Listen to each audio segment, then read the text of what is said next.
and welcome back to my channel. I hope you're all doing well. Thank you for coming back to this channel to join us and to watch this video. So today I'll be talking about the tips you need to know about writing a statement of purpose to apply for a study permit or a student visa to Canada. First of all, watch my previous video about the documents you need to apply for a visa, for a student visa, and then you come back to this one and then watch the part where you need to watch how to write the statement of purpose or the SOP. Now, I got my visa one time. I applied it once and I got it once. I took my time to write it.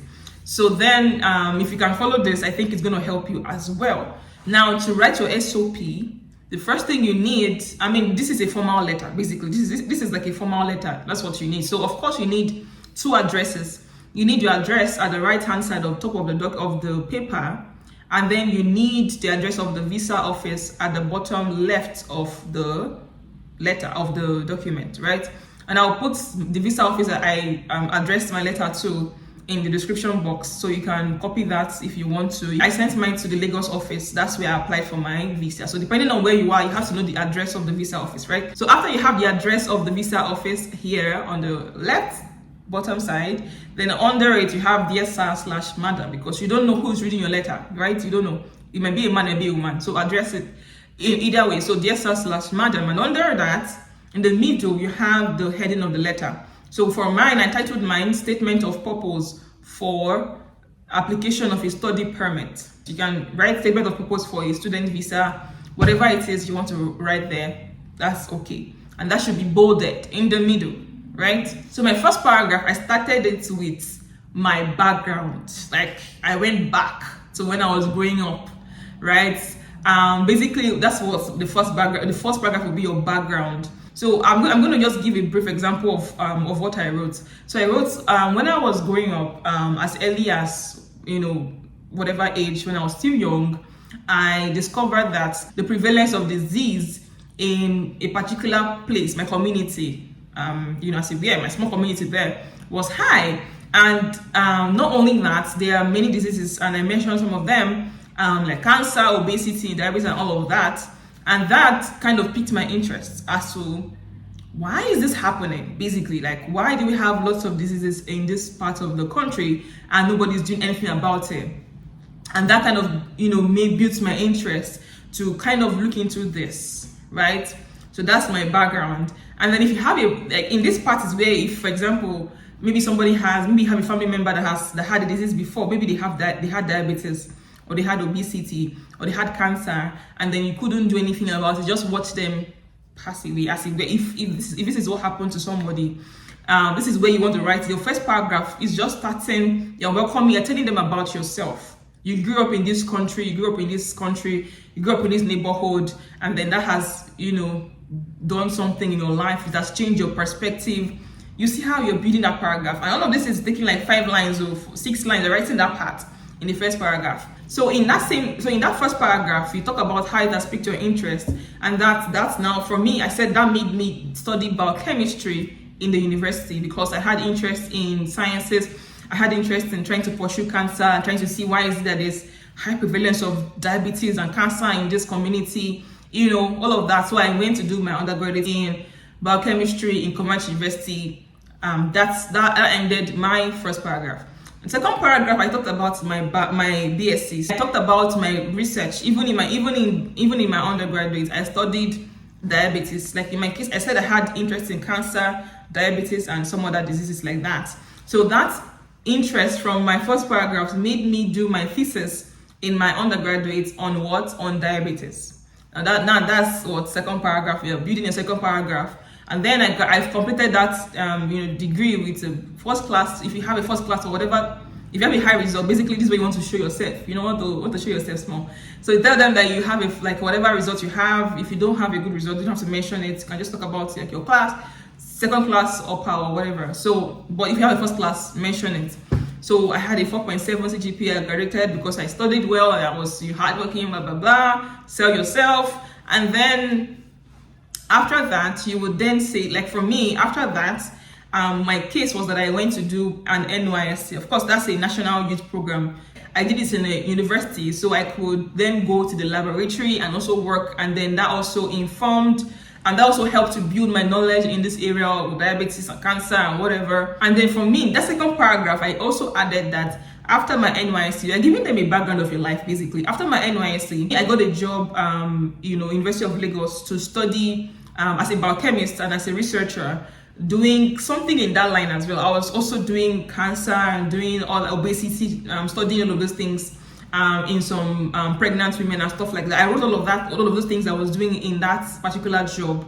So what I'm saying is that linking everything. You can't tell them that you started with biochemistry and you went to do business. It don't make sense. I'm not saying that it's not possible, but like you want to link it.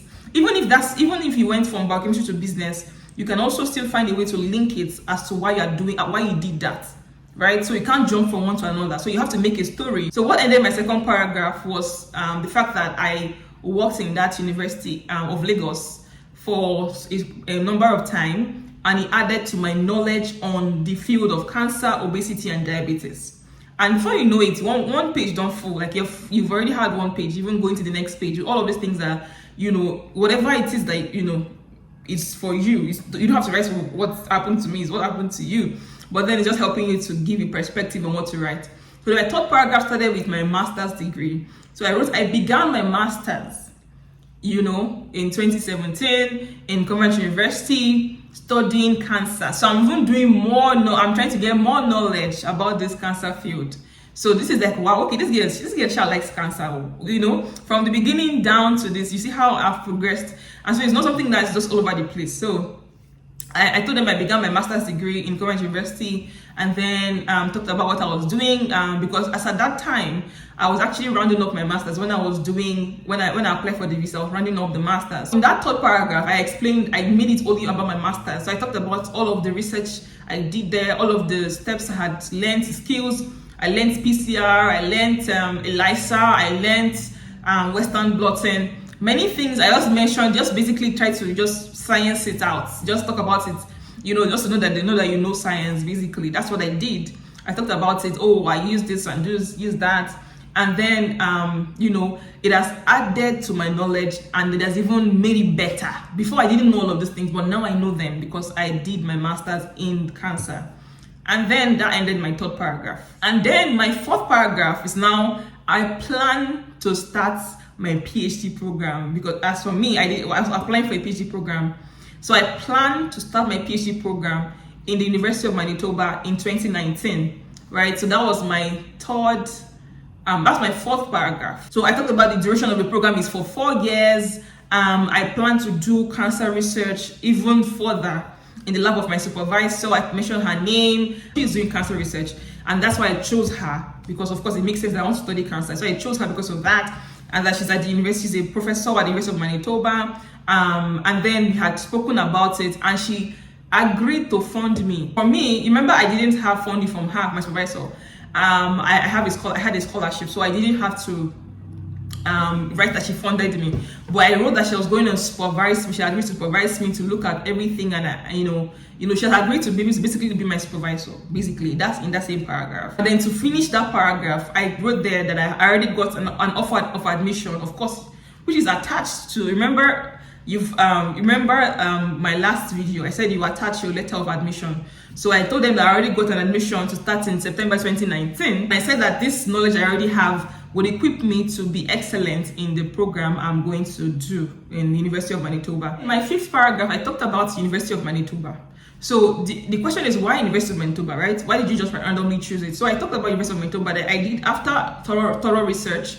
I told them that I figured out that University of Manitoba is the best place for me because of many things. It has facilities, the laboratory there is very equipped for what I want to do. They have good, research team. They have good research facility. Of course, my supervisor is a professor there already, so I might as well just go there, right? So I basically talked about the school. Then I talked about my department. So that's another thing. They will also want to know why you chose that department. You can't just randomly pick a department, right? Just get some information from the school website, about the school and about the department you're applying to, and write it in your application. It gives you more credibility, as you didn't randomly just choose one school. You thought about it and you chose that school out of the many schools that are in Canada. The next paragraph, I talked about my funding. So I said, as a result of my excellent performance in my BSc and in my MSc, I was awarded a scholarship of, I mentioned the amount. Then I attached the proof of that, of course, to the letter. And then I also mentioned that my family will be funding me in case I need anything. Like I said in my last video, you need the proof of fund, right? So I mentioned then that I already attached the proof of fund from my family because they are willing to give me money if I need money, which I actually don't need money, but in case I need money, they would give me money for miscellaneous or things that I might not be able to afford from that fund. Basically, this paragraph is showing the proof of fund, everything that you how you want to fund yourself in Canada. That's what this paragraph is for.